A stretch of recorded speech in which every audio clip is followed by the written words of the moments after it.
Speech and yeah so Dayakar గారు అద్దంకి దయాకర్ గారిని మాట్లాడాల్సిందిగా కోరుకుంటున్నాం కాంగ్రెస్ ఎమ్మెల్సీ. సో ఎస్,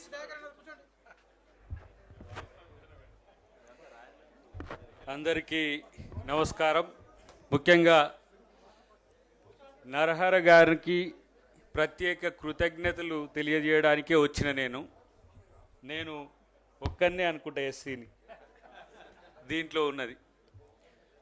అంటే మేము ఎందుకు మద్దతు ఉండాలో తెలియాల్సిన అవసరాన్ని చెప్పడానికి మాత్రమే నేను ఇక్కడికి వచ్చిన మిత్రులారా. తెలంగాణ ఉద్యమంలో ఇదే పరిస్థితి ఉండేది. అంటే స్పీకర్లు ఎక్కువ ఉండేది, సమావేశం చిన్నగా ఉండేది. ఇప్పుడు నేను నరహరి గారికి ఒక విజ్ఞప్తితో పాటు డిమాండ్ కూడా చేయడానికే నేను మాట్లాడడానికి సిద్ధపడుతున్నా. ఓబీసీ పోరుబాట ఇది పుస్తకావిష్కరణ. ఓబీసీ పోరుబాట చేయడానికి సిద్ధంగా ఎంతమంది ఉన్నారనేది తేల్చుకోవాల్సిన అవసరం ఉన్నది. పుస్తకం రాసిన మీరే నాయకత్వం వహించాలనేది నా విజ్ఞప్తి. మీరందరూ తనకు సహకరించాలనేది నా డిమాండ్. ఎందుకంటే ఓబీసీలకు, ఎస్సీలు, ఎస్టీలు, మైనారిటీలతో పాటు అగ్రవర్ణాల్లో ప్రజాస్వామిక శక్తులు కూడా మద్దతుగా ఉండడానికి అవకాశం ఉంది. ఇప్పుడు ఏ శకం బీసీలదంటే బీసీలు మేమంతా ఏకమయ్యే శకం ఇప్పుడు. రేపు మీకు ఎస్సీ ఎస్టీలు, ఓసీలు, మైనారిటీలు, మహిళలు కూడా మీకు మద్దతు ఇచ్చే రోజులు భవిష్యత్తులో ఉన్నాయని చెప్పి నేను తెలియజేస్తున్నాను. ఎందుకంటే ఇప్పుడున్న వ్యాక్యూమ్ నాకు తెలిసి దేశంలో ఒకే ఒక్కటి, అది ఓబీసీ. కాల్కేకర్ కమిటీ కావచ్చు, మండల్ కమిటీ కావచ్చు, ఈ మధ్యనే సూరజ్ యాదవ్ గారిని కూడా నేను కలిసిన, ఢిల్లీలో శరద్ యాదవ్ గారి కూతురుని కూడా మా సునీల్ సర్దార్ గారితో నేను కలిసిన. చాలా ఓబీసీ మీటింగ్లో నేను ఢిల్లీలో పాల్గొన్నా. మొన్న మా శ్రీనివాస్ గౌడ్ గారు మా ముఖ్యమంత్రి గారిని ముఖ్య అతిథిగా పెట్టిన మీటింగ్లో నేను పాల్గొన్నా.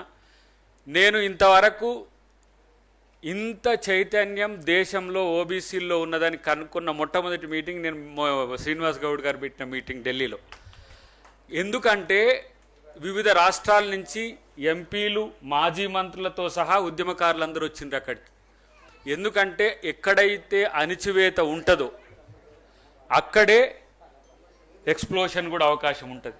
ఈరోజు ఈ దేశంలో 75 సంవత్సరాల స్వాతంత్ర భారతమే కాదు, అంతకంటే ముందు 1000 సంవత్సరాల క్రితం నుంచి కూడా ఓబీసీలకు నష్టం జరుగుతుంది, కష్టమవుతుందనే అంశం గుర్తుపట్టిన వాళ్ళం. కాబట్టి బాబాసాహెబ్ అంబేద్కర్ యొక్క ఆలోచనలతో ఉన్నవాళ్ళం, పూలే యొక్క వారసులుగా ఉండాల్సిన వాళ్ళం. కాబట్టి మనం ఇది ముందుకు తీసుకుపోవాల్సిన అవసరం ఉంది. ప్రత్యేకించి నేను కరోనా కాలంలో వారి దగ్గరికి పోయినా, నరహరి గారి దగ్గరికి. ఆ రోజు కూడా ఇదే చర్చ పెట్టినాం. ఓబీసీలకు అప్పటికి ఇంకా భారత్ జోడో యాత్ర దేశంలో మొదలు కాలే. ఇంకా భారత్ జోడో యాత్ర కంటే ముందు ఓబీసీలకు చట్టసభల్లో రిజర్వేషన్లు లక్ష్యంగా ఒక ఉద్యమం ఈ దేశంలో జరగాలి. దానికి పెద్ద ఎత్తున దేశవ్యాప్తంగా ఉద్యమకారులను సమీకరించాలనే చర్చ వారితో నేను కలిసినప్పుడు చర్చ పెట్టిన. ఎందుకు అనంటే ఈ దేశంలో 1 మహిళా రిజర్వేషన్లు, 2 ఓబీసీ రిజర్వేషన్లు, 3 న్యాయస్థానాల్లో రిజర్వేషన్లు అనేవి ఒక పెండింగ్ ఇష్యూస్గా ఉన్నాయి. సరే, మోడీ గారి వల్ల మహిళా బిల్లు అయింది, అది రేపు జనగణన తర్వాత అది సాఫల్యమయ్యే అవకాశం ఉంది. రేపు జనగణనలో కులగణన కూడా మోడీ గారు పెట్టింది. కాబట్టి ఓబీసీది కూడా సాధ్యం కావాలని కోరుకుందాం. అది అయితేనే చట్టసభల్లో బీసీలకు రిజర్వేషన్లు వచ్చిన రోజు మాత్రమే నిజమైన న్యాయం జరిగినట్టు, తప్పితే మిగతా ఏది కూడా బీసీలకు న్యాయం చేయదనేది నా వ్యక్తిగత అభిప్రాయం. ఎందుకంటే చట్టసభలో రిప్రజెంటేషన్ మాత్రమే మీ యొక్క వాయిస్ను ఎక్కడైనా వినిపించగలదు.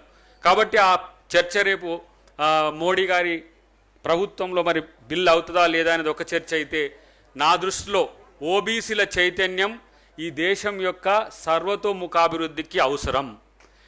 బీసీల చైతన్యం, ఎందుకంటే 50% ఆఫ్ ద పాపులేషన్ బాధితులుగా ఉంటే దేశం బాగుపడ్డట్టయితే కాదు. కాబట్టి అలా ఎస్సీ ఎస్టీలకు సంబంధించి రిజర్వేషన్లు ఉన్నాయి. ఏ స్థాయిలు ఉన్నాయంటే మనం ఈ రాష్ట్రంలో 4 ఎస్సీ మంత్రులు తీసుకునే పరిస్థితికి వచ్చింది. ఈ రాష్ట్రంలో 4, ఇంత చిన్న రాష్ట్రంలో 14 18 మంత్రులు ఉంటే 4 ఎస్సీలకు వచ్చే పరిస్థితి వచ్చింది. మరి రేపు మీరు 10 ఎందుకు టార్గెట్గా చేసుకొని మీరు ఉద్యమం చేయొద్దో, టాప్ ఎందుకు టార్గెట్గా చేసుకొని మీరు ఉద్యమం చేయొద్దో ఆలోచించాల్సిన అవసరం ఉంది. నా మటుకు నేనైతే చెప్తున్నా, నా జీతంలో 25% నేను పార్టీకి పేద ప్రజలకు ఎట్లా ఇస్తున్నానో, మీరు బీసీ మూవ్మెంట్ చేస్తే 25% సమయం మీకు ఇస్తానికి నేను సిద్ధంగా ఉన్నామని చెప్పి తెలియజేస్తున్నా. ఎందుకంటే నేనేమో ఫక్త్ పొలిటికల్ లీడర్ ఏం కాదు కదా, నేను కన్వర్టెడ్ పొలిటికల్ లీడరే. సో కొండ లక్ష్మణ్ బాపూజీ వారసురాలు ముందు కనబడుతున్నది. కొండ లక్ష్మణ్ బాపూజీ గారితో పనిచేసే క్రమంలో నేను చిన్నతనంలో ఎప్పుడు 31-32 ఇయర్స్ టైంలో ఆయన సాన్నిహిత్యం, ఆయన యొక్క ఉద్యమ నేపథ్యము నైతిక విలువలను పెంచే విధంగా ఉంది. కాబట్టి ఎంతోమంది ఇప్పుడు ఆర్ కృష్ణయ్య గారు కానీ, మా శ్రీనివాస్ గౌడ్ గారు కానీ, చాలామంది నేను బీసీ ఉద్యమ నాయకుల్లో ఉండే ఆ గరిబను, ఆ నిజాయితీని నేను చూస్తా. కాబట్టి ఆ సమయాన్ని ఒక ఎస్సీగా, ఒక అంబేద్కర్ వాదిగా నేను ఇవ్వాల్సిన అవసరం ఉందని చెప్పి నేను తెలియజేస్తున్నా. చివరగా ఒకటే అంశం, పూర్తిగా ఓబీసీ ఉద్యమానికి డెడికేటెడ్గా ఉండే టీంని ఎంచుకోండి. వచ్చిపోవడమో, రాజకీయ అవకాశాల కోసమో, రాజకీయ అవసరాల కోసమో వేదికలు కాకుండా ఒక సస్టైనబుల్ కన్విక్టెడ్ టీంను కనుక ఒక 100 మందిని ముందుగా మీరు ఏర్పరచుకుంటే అది 1000 మందిని తయారు చేస్తుంది, అదే 1,00,000 మందిని తయారు చేస్తుంది, అది లక్షల మందిని కదిలిస్తుంది. కాబట్టి ఈ వైపు మీరు చేయాలి. అది ఈరోజు నరహరి గారి పుస్తకావిష్కరణ సభలో ఆవిష్కరించినట్టు అనుకోండి. మా ప్రకాశ్ అని చెప్పినట్టు జయశంకర్ సారు 10 మంది మీటింగ్ ఉంటే బస్సులో పోయేది, 100 మంది మీటింగ్ పోయేది, 1000 మంది మీటింగ్కి పోయేది. ఈరోజు ఓబీసీ మీటింగ్ లక్షల మంది పెట్టినా వచ్చే స్థితి ఉన్నది. దాని కన్సాలిడేషన్ అనేది రాజకీయాలకు అతీతంగా జరగాలి మిత్రులారా. ఇక్కడ నేనేమి కాంగ్రెస్ పార్టీ ఎమ్మెల్సీగానో లేకపోతే కాంగ్రెస్ పార్టీ నాయకునిగా ఇక్కడ పార్టిసిపేట్ చేయడానికి రాలే. మా పిసిసి ప్రెసిడెంట్ గారు ఉన్నారు దానికి సంబంధించి. కానీ ఒక సామాజిక ఉద్యమాన్ని ముందుకు తీసుకుపోవాలంటే కావాల్సిన నైతిక స్థైర్యం, సామాజిక స్థైర్యం పెంచుకోవాల్సిన బాధ్యత తెలిసినోంది. కాబట్టి మీకు చెప్తున్నా, ఎన్నోసార్లు నేను శ్రవణ్ గారు, నేను శ్రీనివాస్ గౌడ్ గారు, ఎవరు మన మాజీ మంత్రి గారు, చాలామంది మిత్రులతో నేను జేఏసీలో ఉన్నప్పుడే కాదు, జేఏసీ తర్వాత తెలంగాణ వచ్చిన తర్వాత కాంగ్రెస్ హయాంలో కూడా నేను ఈ చర్చ పెట్టేటోని.